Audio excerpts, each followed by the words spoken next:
Here's a stat that should stop you mid-coffee. 83% of clients say that they're willing to refer a brand or a business that they trust. And yet only 29% actually do without being prompted. That gap, right, the 83% willing and the 29% acting, is not explained by people changing their minds.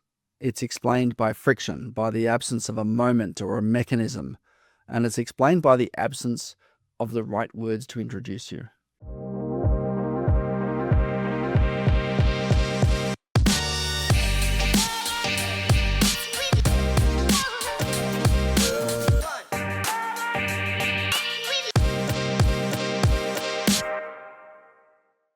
I want you to think about your 3 best clients right now. The ones that have been with you the longest, who never push back on price, who tell you that you're amazing at every single review and comment about how you've fundamentally changed the way they think about their business. Now tell me, when did any of them last send you a referral? Because the answer is a while ago, or actually, Tim, probably never, right? That's not a loyalty problem. It's not a satisfaction problem. And it's definitely not because they don't rate you and what you do. It's because referring is uncomfortable when no one's shown you how to do it well. And in my experience, almost no professional services firm ever does. Here's a stat that should stop you mid-coffee. 83% of clients say that they're willing to refer a brand or a business that they trust. And yet only 29% actually do without being prompted. That gap, right, the 83% willing and the 29% acting, is not explained by people changing their minds. It's explained by friction, by the absence of a moment or a mechanism, and it's explained by the absence of the right words to introduce you. Your clients aren't holding back because they've gone cold on you. They're holding back because referring someone to a professional services firm, a financial planner, an accountant, HR, or an insurance broker, it's ultimately fundamentally different than recommending someone to a restaurant or a tradie, right? When you recommend a restaurant, the stakes are relatively low. Worst case is that your friend has different taste in food than you and they have a bad meal. But when you're recommending your financial planner or your accountant to someone in your network, you're putting your name behind a relationship that involves their money, and often a significant amount of their money, their compliance obligations, their business structure, their personal insurances. And if it goes wrong, or even if it just goes a little bit sideways, that reflects back on you. High trust services create high stakes referrals. And high stakes referrals don't happen without the right conditions that we can manufacture. So today I want to talk about what those conditions are and why most professional services firms are accidentally making it harder for their best clients to refer them when they should be making it effortless.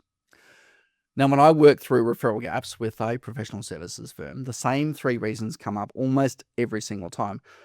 And ironically, none of them are about client dissatisfaction. The first reason is that they just don't know who to send you. Now, this sounds almost too simple, but think about what that actually takes for clients to refer you to someone in their network. Firstly, they need to be mentally scanning their contacts to match one of them to you. I've got 14,000 connections on my LinkedIn profile, and I'm like, that's almost too many to try and think through. To do that, they need a clear picture of ultimately who your ideal client is. Not a vague, we work with business owners, or I want to work with someone with skin. Like something specific enough that when they're having conversations at a networking event or a dinner and someone mentions the same problem, a name fires back in their head immediately. Oh, that's who Tim works with. And most professional services firms have never given their clients that really clear picture. They've said, feel free to send people our way, which is about as useful as saying, feel free to think of us, right? It actually gives them nothing to work with. Now, the second thing is they don't have the right words. Even when a client knows who to send you to, like saying, we work with accountants, all right? They've introduced a second problem. What do they actually say when they meet this person that fits that particular profile? Recommending a professional services in a B2B context isn't a casual thing. It carries credibility and weight. Your client is putting their reputation on the line every single time they make an introduction. They want to be confident that they're setting it up well. The person they're sending gets the right first impression, asks the right questions, and doesn't feel like they've been passed off. Most clients, when left to their own devices, will say something vague like, "You should talk to my accountant, she's great," which is a really low quality referral. It creates curiosity, but no urgency and no frame for why this specific person needs that specific firm right now. Now, contrast this with a client who says, "You just told me you're hiring your first HR manager and you're worried about employment contracts." John, the HR consultant I use, specializes in exactly that moment. Firms that are scaling past the founder and need the infrastructure to match. Can I connect you? Now, that second referral converts because it lands with context, with specificity, and with a clear problem-solution match. The difference between these two referrals isn't the client's enthusiasm, it's whether the firm gave them something useful to say. And reason 3 is because the moment passes, and this is often the most overlooked one. Referral willingness is not a constant. It spikes at specific moments. It spikes right after great result or a review where the client felt genuinely seen. After a conversation where something clicked, in those moments, your client is at what we'd call peak advocacy. They'd probably recommend you to everybody. And then life happens. They go back to their business. The moment passes. 6 months later, the same willingness is theoretically there, but the emotional activation that would have turned that into action has long since faded. Now, research backs this up. The highest probability moment to make a referral ask is immediately after a client experience that provided a significant positive outcome. Not in a quarterly newsletter, not in an annual review as an agenda item, in the moment where enthusiasm is live. And many professional services firms never engineer that moment. They hope that the client remembers how good they felt 6 months later. And generally speaking, they don't. That moment has passed. Now, there's a specific dynamic in professional services firms that make this harder than it is in other industries. And most firms haven't thought this through. Your best clients often value the privacy of the relationship as much as the quality of the advice. A business owner who uses you as their financial planner, their HR consultant, or their accountant may have deliberately kept that relationship quiet, not because they're embarrassed by it, but quite the opposite, because the work you do together involves sensitive information that they don't want circulating, such as their financial position, their business structure, or their team challenges. And here's the unintended consequence. Right? The client who values the relationship the most are sometimes the least likely to refer you publicly, because referring you, means acknowledging that the relationship exists, and often in high trust industries, that can feel like a privacy exposure. Now, there isn't a reason to give up on client referrals, right? The reason is to design your referral process and approach to match the nature of the relationship. A financial planner whose clients are high net worth business owners doesn't need to run a public referral program. They need to have a quiet, personal, private introduction mechanism, something the client can use with one specific person in the network in a context where confidentiality is understood. Right? The one-size-fits-all referral ask, such as, "If you know anyone who'd benefit, please send them our way," right, is designed for that wrong kind of relationship. It sounds like something you'd say at a B2C business, right? But for a firm built on private high-trust engagements, it lands pretty flat every single time. So what does a deliberate client referral approach look like in a modern professional services firm? So let's look at 3 key things here. So one is give them the picture, right? Before you ever ask for a referral, make sure that your client can close their eyes and immediately picture who your next best client looks like. A 1-sentence description, something that is specific, not generic. So it's not business owners and not people who need HR support. It's, "We work best with HR consultancy that have 8 to 20 staff and are growing fast.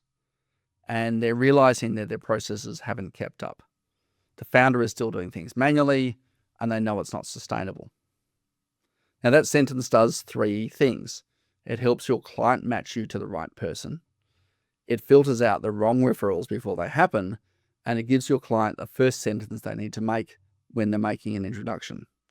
Secondly, we need to give them the words, right? A very short, simple script. Not a sales pitch. They're not your sales team. They're not supposed to close for you. It's just a conversation opener, something your client can use naturally when the conversation and context is right. Something like the firm I use for HR has this thing called a growth audit. It's basically a 20-minute call where they diagnose exactly where the system is breaking down. And if you're having the conversations you just described, maybe it's worth a chat. Now, notice the script isn't selling your firm. It's describing a specific low commitment next step that the prospect can say yes to without them feeling like they're being sold to. Your client is not recruiting for you and not doing sales for you. They're offering a useful thing to someone who's got a problem. And the third one is, how do we engineer the moment? So stop waiting for clients to spontaneously thank you when the right conversation comes up. Build a system that catches them at the right moments. So at the end of a completed project, after a review that went particularly well, after a client tells you that they've had a win, that's when you say, not as a transaction and not as an ask with your hand out, but as a natural extension of the conversation. Something like, I'm really glad that landed well. Look, if you ever find yourself talking to someone who's in a similar spot to where you were 6 months ago, I would love an introduction. Here's what I'd want them to know about us. Now, that's not pushy. It's respectful. It gives the client a clear invitation act and a moment in which they actually want to. Most professional services firms are doing exactly one thing when it comes to client referrals: hoping. All right? They're hoping their client will think about them at the right moment. They're hoping the client knows who to send.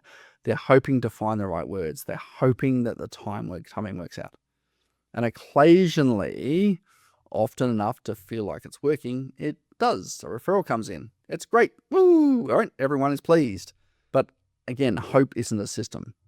And the firms that treat client advocacy as just something that happens are leaving significant, predictable, and high-quality lead sources almost entirely to chance. The fix doesn't require a formal program. It doesn't require a referral incentive scheme or anything that would feel out of place in your relationship-led practice. It requires three things that you can build in an afternoon: a picture that your clients can share, words they can use, and a rhythm that catches them at the right moment. It's not just marketing. It's just making things easy for people who already trust you and can act on that trust. Now, if you've listened to the last couple of episodes and you're starting to see the pattern, a referral network that's too concentrated, compliance moments you haven't used as relationship resets, and now client advocacy gaps that you haven't deliberately closed, these aren't separate problems. They're all ultimately coming down to the same problem. You have warm relationships that you're not fully activating, and that's what will help you fix. Book a discovery call over at winmoreclients.com.au. Just 20 minutes. We'll take a quick look at where your referral system is actually leaking. Now, next week, I want to talk about something that trips up almost every professional services firm the moment they start growing past the founder. And that's what happens when you try to sell the way you deliver, and why that's the fastest route to a pipeline that depends entirely on you. That's coming up soon. Until then, more clients, less effort.